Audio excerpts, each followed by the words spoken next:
제가 미우시죠? 네, 인간적으로는 미안하게 생각합니다. 괜찮습니다. 개인적으로 저를 미워하지는 마십시오. 꼭 뵙고 싶었습니다.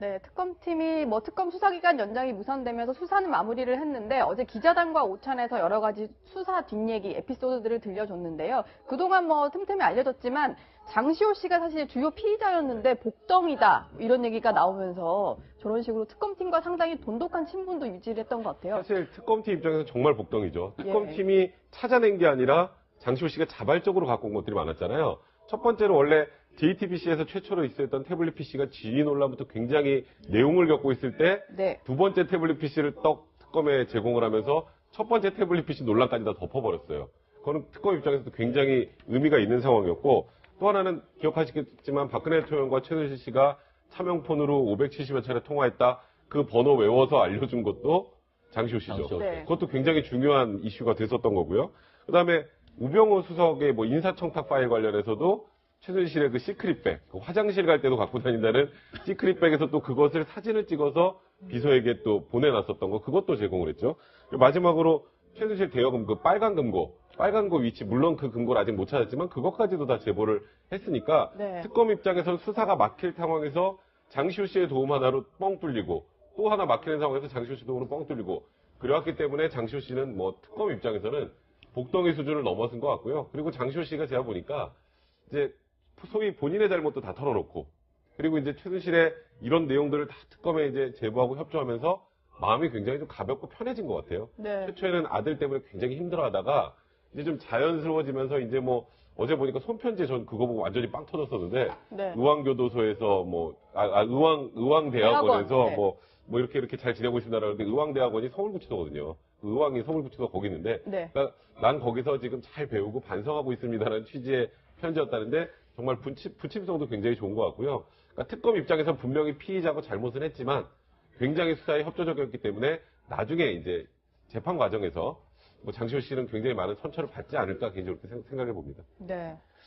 네, 지금 얘기를 들어보시면 장시호 씨가 참 많은 기여를 했습니다. 이번 특검 수사에. 근데 특검에서 바라보는 장시호 씨의 시각 어떤지 보겠습니다. 이영복 특검보가 얘기했어요. 부침성이 좋아서 놀랬다. 우리 직원으로 착각할 정도, 특검 직원으로 착각할 정도였다라고 얘기를 좀 했습니다. 그러면서 특검 수사관한테 오빠라고 또 얘기를 했다고 그래요. 그래서 그거 참 아주 상상을 초월하는 부침성이다. 그렇게 보여지고요. 네. 그리고 또 이규철 특검보도 얘기했습니다. 엄청 밝게 인사를 한다. 그리고 양재철 특검보도 똑같이 얘기합니다.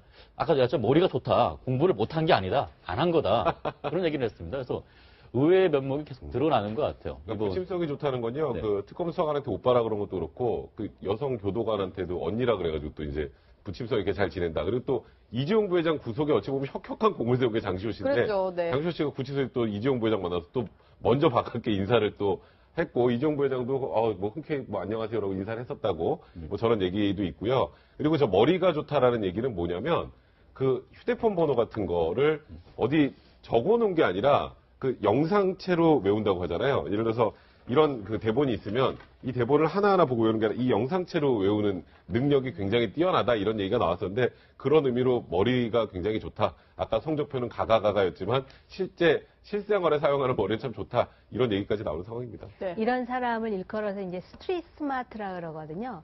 우리나라의 왜 최고 명문 대학을 나온 사람들이 연구소에서 일할 때 보면은 좋은 논문은 안 나오는데 특징이 뭐냐면 의자에 굉장히 오래 앉아 있는다 이런 거거든요. 어떻게 보면 이제 그 교육의 문제일 수도 있는데 굉장히 부침성도 좋고 또 요번에 특검의 1급 도움이다 해갖고 특검보들은 굉장히 좋은 그 평가를 하는 것 같은데 박영수 특검이 기자들과의 간담회에서 하신 이야기는 조금 달랐습니다. 네. 과연 장시호를 100% 신뢰할 수 있느냐. 있는가, 뭐 이제 이런 여러 얘기를 했는데, 제가 보니까 역시 박영수 특검은 그만큼 나이도 있고 경륜이 있기 때문에 사람을 보는 눈이 겉으로 보여지는 것 외에 내면까지도 좀 파악하려고 했던 것이 아닌가. 근데 이제 네. 특검보들은 상대적으로 젊고 또 여러 가지로 수사에 도움을 많이 주니까 좋은 평가를 내리는 게 아닌가. 저는 개인적으로 사회생활을 하면서 전문성을 가진 여자가 이런 식으로 행동을 하면은 굉장히 그 출세의 사닥다리를 빨리 올라갈 수 있는 스타일 아닐까? 네. 이런 생각도 좀 해보게 됩니다. 네.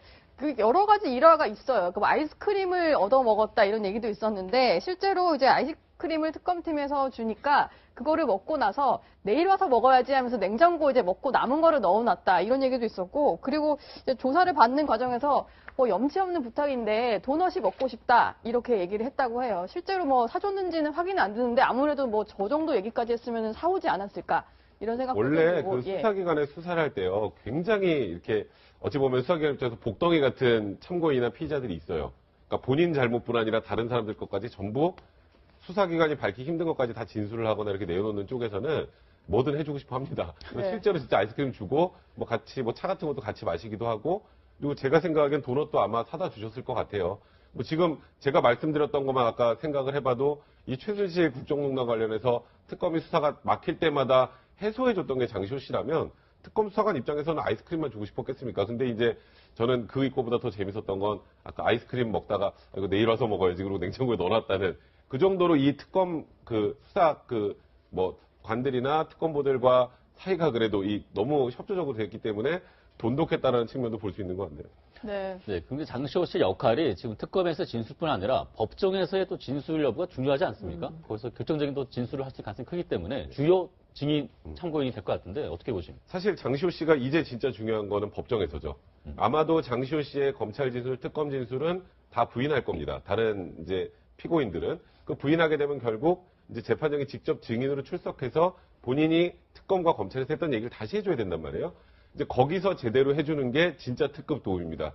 거기서 명확하게 이 지금 뭐 최순실이건 다른 사람들에 관련해서 혐의를 입증할 수 있는 진술을 정확하게 해줘야 되는데 네. 이제 저는 좀 하나 걱정이 되는 건 결국 지금 수사는 특검이 뭐 잘했다라는 국민 여론이 굉장히 많은데 결국 제일 중요한 건 공소유지를 통해서 기소한 대로 유죄 판결을 받아내는 게 굉장히 큰 관건인데 네. 지금 뭐 이재용 부회장도 그렇고 김기춘 실장도 그렇고 조윤선 전 장관도 그렇고 대리인단들 보면 저희가 봐도 혀를 내두를 정도의 화려한 변호인단이 이제 포진해 있는데 그 공소유지와 관련해서 지금 일단 8명의 파견검사들은 남아있는다고 하지만 정말 이제 그 공판정에서는 다윗과 골리앗 싸움이 될 수밖에 없어요. 저는 국회에서 지금 이 기간 연장과 사실 다 끝난 것을 계속 매달리기보다는 어떻게 특검이 공소유지를 효율적으로 할 수 있고 제대로 할 수 있을지 지원을 해줄 수 있을지에 대한 논의를 이제 국회에서 해야 될 텐데 국회에서는 제가 보기에 그 부분에 대한 생각은 별로 없는 것 같아요. 그래서 그 부분에 대한 좀 네. 논의가 필요하지 않을까 생각이 듭니다. 근데 한 말씀만 드리면은 좀 무리한 측면이 있었다라고 이제 그 삼성의 뇌물의 부분에서 뇌물액수가 433억이잖아요.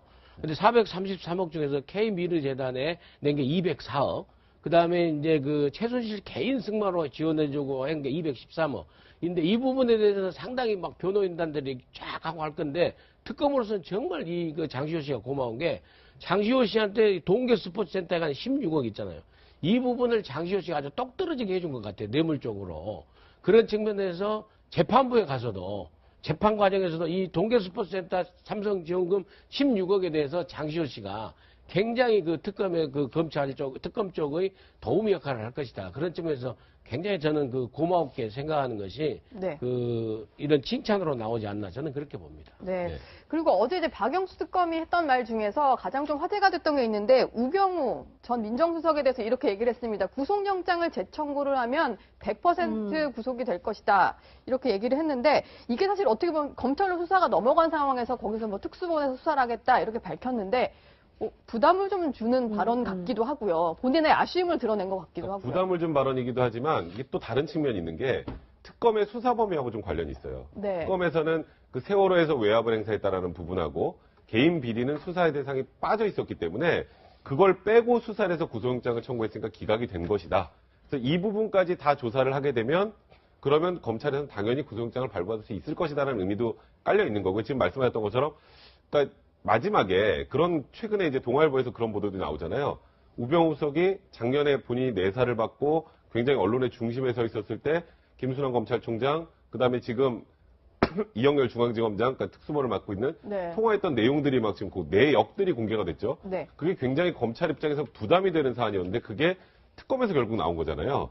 그러니까 이런 방식으로 검찰을 좀 너무 압박하는 게 아니냐, 또 검찰에 떠넘긴 게 아니냐, 이 두 가지 뭐 이렇게 양면성을 다 갖고 있는 그런 상황이 아닌가 생각됩니다. 네. 네, 말씀하신 것처럼 특검 연장이 불발되면서 특검 수사가 90일로 이렇게 막을 내리게 됐습니다. 하면서 많은 또 스타 검사들도 특검보가 또 화제가 되기도 했었거든요. 특히 이교철 특검보 같은 경우에는 매번 언론의 얼굴을 내비치다 보니까 가장 유명인이 됐다고 합니다. 그래서 관련 영상 준비해봤습니다.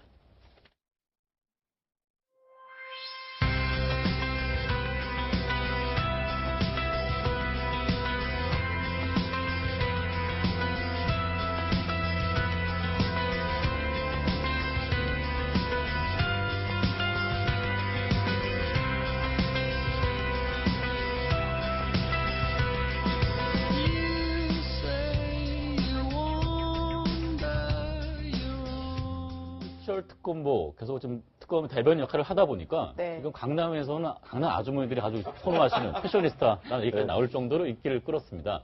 이제 문제는 잘 정리가 됐는데 문제는 지금 이제 검찰 특수본으로 모든 100만 페이지 가량의 분량이 넘어가는데 과연 이게 잘 수사가 잘 될 것인가 그다음 의구심이 많거든요. 어떻게 보십니까? 그러니까 지금 검찰 입장에서는 대충 넘어갈 수 없는 상황이 됐어요. 그 지금 동아일보 보도를 통해서 제가 말씀드렸던 것처럼 우병우 수석과 검찰총장, 그다음에 중앙지검장이 통화했던 내용, 또 검찰 또 고위 관계자와 3개월 동안 1000번 넘게 통화한 내용들이 막 나온 상황에서 지금 수사를 대충하면 검찰은 끝납니다, 정말. 지금 거기다가 지금 검찰 개혁과 관련된 움직임도 많이 나오고 있잖아요. 공수처 신설 문제부터. 그렇기 때문에 검찰 입장에서는 열심히 수사를 할 가능성이 굉장히 많다는 생각이 들고요. 다만 이제 특수본의 구성을 어떻게 하느냐인데 과연 우병우 수석과 그 태블릿 PC가 나온 다음 날 통화를 했던 이영렬 중앙지검장을 특수본의 장으로 해서 수사를 진행할 때 국민들이 의구심을 갖지 않을까, 그런 부분에 대한 걱정은 많은 것 같은데 지금 검찰 입장에서도 소위 말하는 정치검찰이라는 오명을 벗기 위해서는 지금 현 시점에서 특검에서 넘어온 수사 기록 그중에 한 3만 쪽 정도가 그 뇌물과 관련된 부분이고요. 박근혜 대통령의 뇌물과 관련된 부분이고 2만 쪽 정도가 이제 블랙리스트와 관련된 부분이라고 하거든요. 총 10만 쪽 중에.